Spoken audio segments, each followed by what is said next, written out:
So my name is Dallas Picard. I'm a registered nurse with Cabarrus Health Alliance. I've been a nurse for over 20 years, transitioned into public health, working as a school nurse.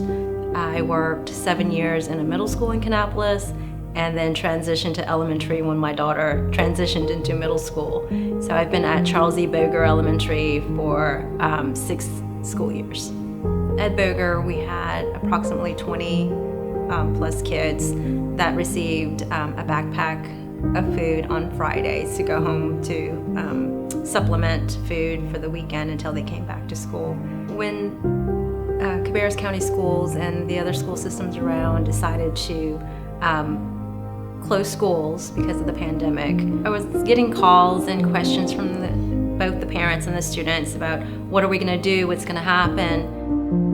We always kept a running list of kids that were on our radar of either home issues or just personal issues that they had.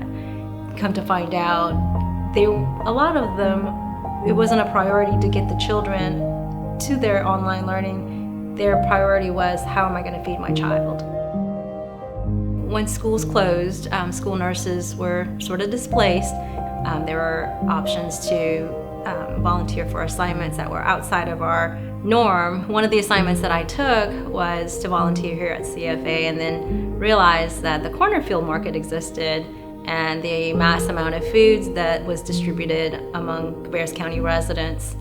So during one of my meetings with our school counselors and guidance and social workers, I volunteered to come and get the names of the students' families that needed. And I spoke with Janice here, and my daughter and I decided to come and get our car filled up. It was packed to the maximum capacity. The trunk was packed. The back seat was packed. My daughter had a little on her lap. So we tried to get everything cold into the refrigerator that we could of our own. So of course we didn't have much space. So we utilized our neighbors, next door neighbor, the neighbor beside the neighbor. And so everybody's refrigerators were full. The next morning, woke up the neighbors, can we have the food back? Got all the produce and the refrigerated meats and milk and eggs and took it to the school, and the families were beyond grateful. The parents were overjoyed, a little tearful. Kids were excited because they had food. My daughter is finishing up her junior year in high school. So I told her, you know, what you're gonna do is come and volunteer a few days here at Cornerfield Market. She's excited.